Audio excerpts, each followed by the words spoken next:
Introdução. Citogenética e reprodução humana são dois campos interligados que estudam aspectos fundamentais da genética e do processo de geração de descendentes. A citogenética foca no estudo dos cromossomos, sua estrutura, número e comportamento, que são responsáveis pela transmissão de informações genéticas entre gerações. A reprodução humana é o processo biológico sexuado que envolve a fusão de gametas masculinos, os espermatozoides, e femininos, os óvulos, resultando em um novo ser humano. Relevância para a saúde e prática profissional. Impacto na saúde. Diagnóstico de doenças genéticas. A citogenética permite identificar alterações cromossômicas como síndromes, por exemplo, síndrome de Down, de Turner e Klinefelter. Prevenção. Testes citogenéticos em casais com histórico familiar ajudam a evitar a transmissão de doenças hereditárias. Tratamento.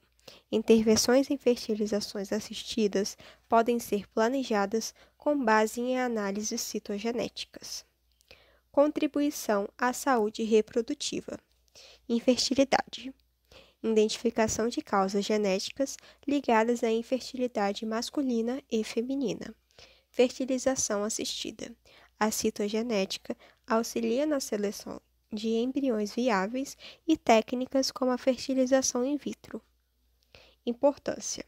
A citogenética e a reprodução humana são pilares para a medicina reprodutiva e genética, garantindo avanços no diagnóstico, prevenção e manejo de condições que afetam a saúde reprodutiva. Impacto na prática profissional.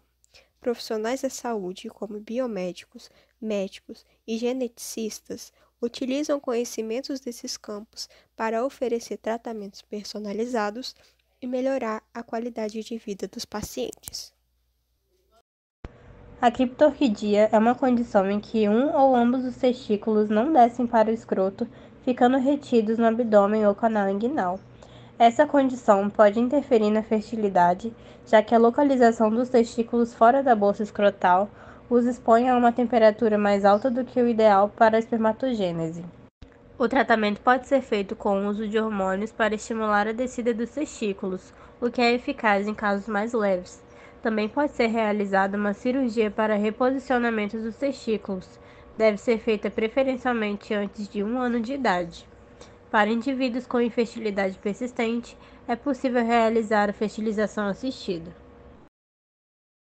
A síndrome do ovário policístico é um distúrbio hormonal que causa múltiplos cistos nos ovários, irregularidade menstrual e excesso de hormônios masculinos, além de resistência à insulina. Essa síndrome pode causar anovulação crônica, impedindo a liberação de óvulos. A resistência à insulina e o desequilíbrio hormonal também podem dificultar uma gravidez.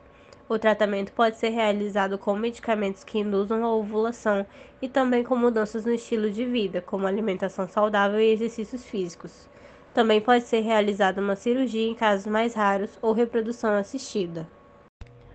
A salpingite é uma inflamação das trompas de Falópio, geralmente causada por uma infecção bacteriana, como gonorreia ou clamídia. Essa inflamação pode causar obstrução das trompas, impedindo o transporte dos óvulos e a fertilização. Pode também levar ao dano permanente das trompas e induzir a uma gravidez ectópica. O tratamento pode ser feito com antibióticos ou uma drenagem cirúrgica. Para casos mais graves, pode ser realizada uma cirurgia para a retirada da trompa danificada. A fertilização in vitro também pode ser uma alternativa para uma gravidez mais segura. As atuações do biomédico e farmacêutico na reprodução assistida é realizada de seguinte maneira. O biomédico ele realiza coleta e análise de gameta, cultivo e manipulação dos embrião, além da criopreservação. Já o farmacêutico, por sua vez, trabalha com a manipulação de medicamento e controle de qualidade. As principais legislações que regulamentam a reprodução assistida no Brasil é o Código de Ética de Medicina que é o CFM número 2217/2018, a Resolução do Conselho Federal de Medicina, que é 2320/2022. Também temos a Lei de Biossegurança, que é 11.05/2005. O Código Civil Brasileiro também entra, que é o 10.406/2002. E também o Status da Criança e do Adolescente, que é o ECA, que é 8.069/1990. Existe sim uma idade limite para mulheres que desejam realizar a transferência embrionária, que, de acordo com a resolução CFM 2320/2022, o limite de transferência é 50 anos. A legislação brasileira permite somente a escolha do sexo do bebê em casos quando há risco de transmissão de doença genética ligada ao sexo. Por exemplo, uma condição de hemofilia, que afeta principalmente os meninos, né? Então, pode justificar a escolha do sexo do embrião para evitar uma certa manifestação da doença. A barriga de aluguel, que é a gestação de substituição, ela é sim realizada no Brasil, é sim permitida, porém, de acordo com a resolução CFM número 2320/2022, a barriga de aluguel não pode ter fins lucrativos. Então, a gestante ela não pode receber um valor por fora para estar realizando esse tipo de procedimento. Outros 6 países que autorizam essa prática é os Estados Unidos, o Reino Unido e o Canadá.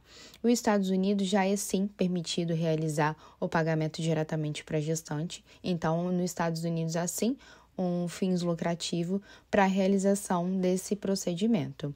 As principais regras para a doação de gameta no Brasil é o sigilo, o doador e o receptor devem manter sua identidade em segredo mútuo, as informações acerca do doador são restritas em uma base de dados, e também sem fins lucrativos. A doação de gameta deve ser anônimo, a doação não recebe pagamento, mas pode ter as despesas que lhe decorram do processo reembolsado. Existem regras para estar realizando essa doação. No caso, tem um critério para doadores. No caso do óvulos, as mulheres só podem ir até 37 anos, sem histórico nenhum de enfermidade genética infecciosa ou hereditária. No caso do esperma, os homens até 45 anos, seguindo também o mesmo critério de saúde, que é de questão de enfermidade genética, infecciosa ou hereditárias. Os doadores devem ser triados com um exame médico, psicológico e avaliem a saúde geral deles, para ter um fator genético. Sobre o produto 4, introdução. Vamos explicar como se faz um cariograma e analisar 3 casos clínicos baseados em exames citogenéticos, usando também uma técnica molecular chamada FISH. O processo de elaboração do cariograma, primeiro as células são coletadas, cultivadas para estimular a divisão celular. Na fase da metáfase, os cromossomos são corados e organizados em pares, formando o cariograma. Esse processo permite identificar anomalias cromossômicas, como trissomias e translocações. Resultado dos casos clínicos. Caso 1, síndrome de Down. Resultado 47, XX mais 21. Aqui temos uma trissonomia do cromossomo 21, indicando síndrome de Down. É uma menina com característica como deficiência intelectual e o rosto arredondado. Caso 2, síndrome de Jacobs. Resultado 47, XYY. Este paciente é do sexo masculino, tem um cromossomo Y extra, caracterizando síndrome de Jacobs. Ele apresenta alta estatura e atraso na fala. Caso clínico 3. Síndrome de Miller-Dieck, usando a técnica FISH. A técnica FISH, usamos a hibridização in-situ fluorescente para identificar a microdeleções. A FISH utiliza as sondas fluorescentes que se ligam em regiões específicas do DNA. Resultado foi identificada com uma deleção do gene YWHE no cromossomo 17, associado à síndrome de Miller-Dieck. As características incluem convulsões e anomalia craniofaciais. Esses exames citogenéticos, como o cariograma e a técnica de FISH, são essenciais para diagnosticar as condições genéticas, ajudando a identificar, entender as síndromes de Down, Jacobs e Dick-Miller. Essas análises são fundamentais para definir o tratamento e acompanhamento adequado para os pacientes. Hoje vou apresentar 3 laudos de exames citogenéticos e explicar o que eles significam, suas causas e possíveis consequências clínicas. O paciente número 1 é o síndrome de Down. Este cariótipo mostra a trissomia do cromossomo 21, indicando a síndrome de Down, e o XX nos diz que é uma menina.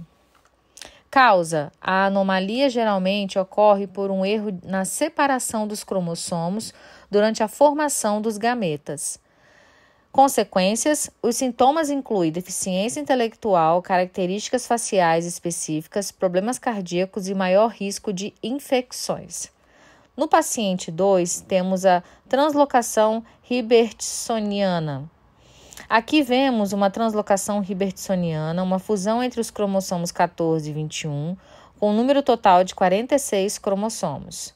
A causa: a translocação ocorre de forma aleatória durante a formação dos óvulos ou espermatozoides. E as consequências: o paciente não apresenta sintomas, mas há um risco aumentado de abortos espontâneos e de ter filhos com síndrome de Down. Já no paciente 3, nós temos o mosaicismo e síndrome de Patau. Este resultado indica mosaicismo com algumas células normais e outras com trissomia de cromossomo 13, associada à síndrome de Patau. A causa: o mosaicismo ocorre devido a erros na divisão celular logo após a fertilização.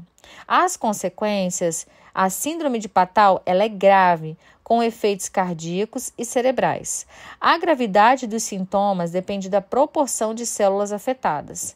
Estes 3 casos mostram como o cariótipo pode ajudar a identificar diferentes condições genéticas, desde trissomias comuns, como a síndrome de Down, até anomalias mais raras, como a translocação hibertsoniana e o mosaicismo.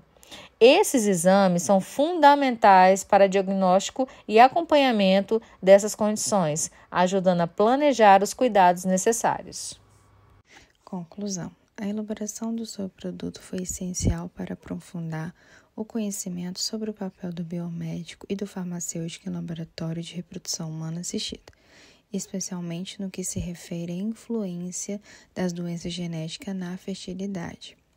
Ressalta-se que a relevância das técnicas de citogenética e da interpretação precisa dos exames citogenéticos para obter resultados de confiança, considerando o impacto direto nos sonhos de gerar vida e na qualidade de vida dos pacientes.